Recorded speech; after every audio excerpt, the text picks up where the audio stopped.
कभी ऐसा हुआ है, रात के 2 बज रहे हैं, घर में एकदम सन्नाटा है, घना अंधेरा, और अचानक से मन में एक बहुत ही खौफनाक सवाल उठता है कि अगर ये पृथ्वी कभी बनी ही ना होती तो हम कहाँ होते?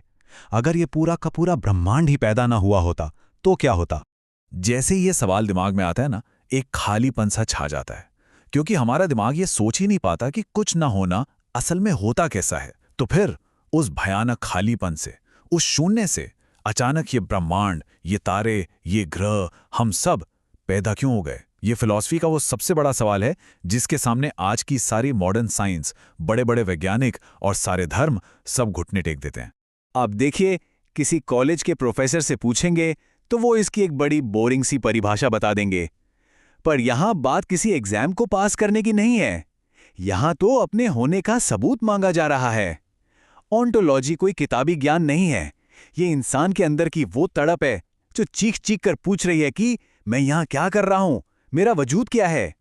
और इस वजूद को समझने के लिए एक बहुत जरूरी फर्क समझना होगा। बचपन से हम 2 शब्दों को एक ही मानकर चलते आए हैं, बीइंग और एग्जिस्टेंस, यानी होना और मौजूद होना। लेकिन फिलॉसफी कहती है कि यही सबसे बड़ी गलतफहमी है। चलिए इसको एक आसान से उदाहरण से समझते हैं, जैसा इस स्लाइड में दिख रहा है। मान लीजिए किसी कमरे में एक बल्ब लगा है। वो बल्ब मौजूद है, मतलब वो एग्जिस्ट करता है, वो एक फिजिकल चीज है। लेकिन उस बल्ब के अंदर जो करंट दौड़ रहा है, जो ऊर्जा है, क्या उसे कोई देख सकता है? नहीं। पर वो है, वो बीइंग है। हमारा शरीर भी बस उस कांच के बल्ब की तरह है। ये हमारा एग्जिस्टेंस है जो एक दिन टूट जाएगा। लेकिन हमारे अंदर वो एहसास जो कहता है मैं हूं, वो एहसास ही वो करंट है, वो हमारा बीइंग है जो हमेशा रहेगा। तो अब सवाल ये उठता है कि अगर हमारे अंदर वो अमर करंट यानी बीइंग है, तो फिर हम इस कांच के बल्ब यानी इस शरीर के टूटने से इतना क्यों डरते हैं? हम मौत से, मतलब अस्तित्व के मिट जाने से इतना कांपते क्यों हैं? जरा इस खौफ को महसूस करने की कोशिश कीजिए। सोचिए, आज से ठीक 100 साल बाद क्या होगा? ये दुनिया ठीक ऐसे ही चल रही होगी, लोग हंस रहे होंगे, जी रहे होंगे, पर उस दुनिया में हम नहीं होंगे। हम इस ब्रह्मांड की हार्ड ड्राइव से पूरी तरह 100% डिलीट हो चुके होंगे। न कोई ख्याल, न कोई सपना, बस एक भयानक अंतहीन कुछ नहीं। इंसान इस कुछ नहीं से इतना डरता है कि अपनी पूरी की पूरी जिंदगी एक झूठ में गुजार देता है। और इसी झूठ का पर्दाफाश करने के लिए 20वीं सदी में जर्मनी का एक फिलोसोफर खड़ा हुआ जिसका नाम था मार्टिन हाइडेगर। हाइडेगर ने इंसान के अस्तित्व को समझाने के लिए एक नया शब्द दिया, डाज़ाइन। इसका सीधा सा मतलब है वहां होना। देखिए, एक कुत्ता ये नहीं जानता कि वो एक कुत्ता है, लेकिन एक इंसान यानी डाज़ाइन इस ब्रह्मांड का एक लौता ऐसा जीव है जिसे 24 घंटे ये पता है कि मैं एक दिन मरने वाला हूं। हाइडेगर इंसान के वजूद पर एक ऐसा हथौड़ा मारते हैं कि सारा घमंड चूर चूर हो जाता है। वो कहते हैं कि कोई अपनी मर्जी से इस दुनिया में नहीं आया है। किस घर में पैदा होना है, किस देश में पैदा होना है, ये किसी से नहीं पूछा गया। इंसान को इस दुनिया में बस एक कचरे की तरह फेंक दिया गया है। हाइडेगर इसे कहते हैं थ्रोननेस, यानी फेंका जाना।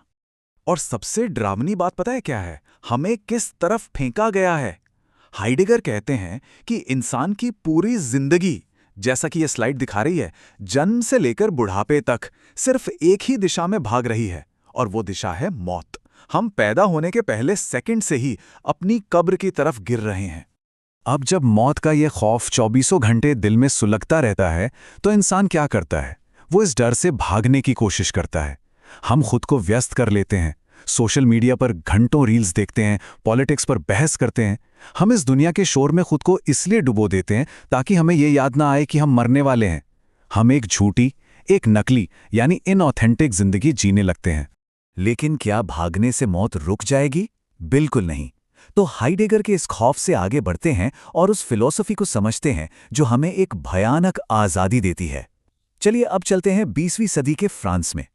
यहां हमारी मुलाकात होती है जॉन पॉल सार्त्र से, जिन्होंने एक ऐसी लाइन कही जिसने हजारों सालों के विश्वास को हिलाकर रख दिया।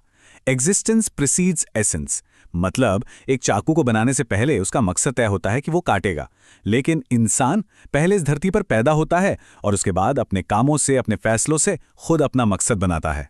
हम सब एक खाली कैनवस की तरह पैदा हुए थे। जब लोगों ने यह सुना तो वो तो खुशी से उछल पड़े कि वाह, हम तो पूरी तरह आज़ाद हैं। लेकिन सातिर मुस्कुराए और बोले, रुको, ये आज़ादी कोई वरदान नहीं, ये तो एक श्राप है। श्राप क्यों? क्योंकि अगर कोई किस्मत नहीं है तो जिंदगी में जो कुछ भी हो रहा है उसका इल्जाम किसी और पर डाला ही नहीं जा सकता। इंसान अपनी हर एक सांस के लिए 100% खुद जिम्मेदार है। जब एक इंसान के कंधों पर इतनी बड़ी जिम्मेदारी का पहाड़ गिरता है तो वो घबरा जाता है। उसे अपनी जिंदगी एक मजाक लगने लगती है, एक बेमतलब का चक्कर। इसी बेमतलब जिंदगी को फ्रांस के एक और महान फिलोसोफर अल्बेर कामू ने एक नाम दिया, द अब्सर्ड, यानी बेतुकापन। इस बेतुकेपन को समझाने के लिए कामू ने सिसिफस की एक पुरानी कहानी सुनाई।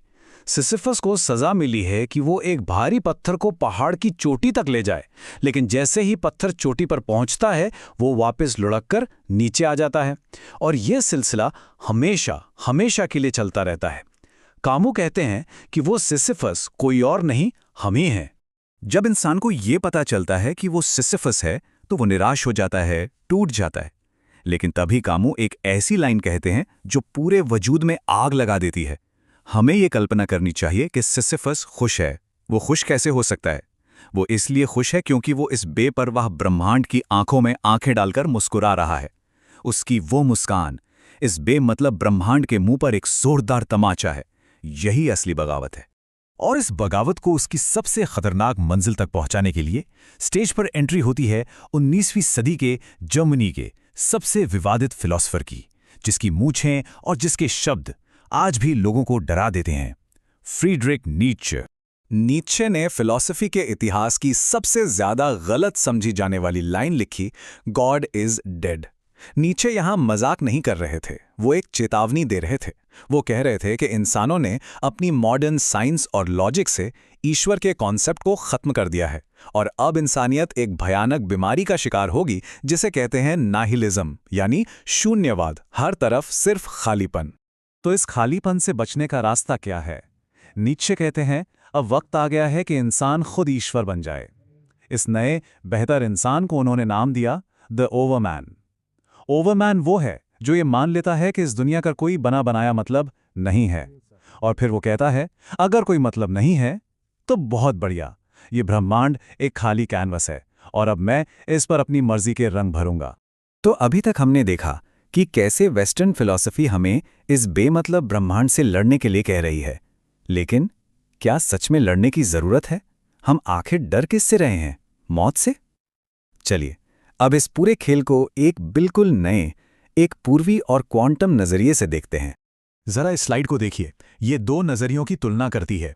जहां वेस्टर्न फिलॉसफी ब्रह्मांड को एक दुश्मन मानती है जिससे लड़ना है, वहीं ईस्टर्न फिलॉसफी इसे एक खेल मानती है।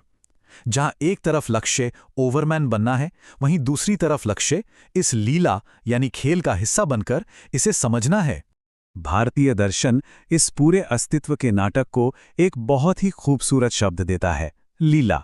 मतलब ये ब्रह्मांड कोई सीरियस स्ट्रगल नहीं है, बल्कि एक लुका छिपी का खेल है जो परम चेतना खुद अपने साथ खेल रही है। जब मौत आएगी, जब वो कांच का बल्ब फूटेगा, तो वो करंट मरेगा नहीं, वो तो बस वापस उस अनंत ऊर्जा के सागर में जाकर मिल जाएगा, और हम हंसते हुए कहेंगे, अरे यार, ये तो बस एक सपना था। तो ये पूरी यात्रा हमें कहाँ लाकर खड़ा करती है? एग्जिस्टेंस वो हालत है जिसमें हमें बिना पूछे फेंक दिया गया है। नॉन एग्जिस्टेंस वो मौत है जो हमें निगलने के लिए खड़ी है। लेकिन बीइंग यानी हमारा होना, ये वो हथौड़ा है जिससे इन दोनों के बीच मिले इस खाली समय में अपनी जिंदगी का मास्टरपीस बनाया जा सकता है। अब सवाल ये है कि इस खाली कैनवस पर कौन अपनी उत्कृष्ट कृति बनाएगा?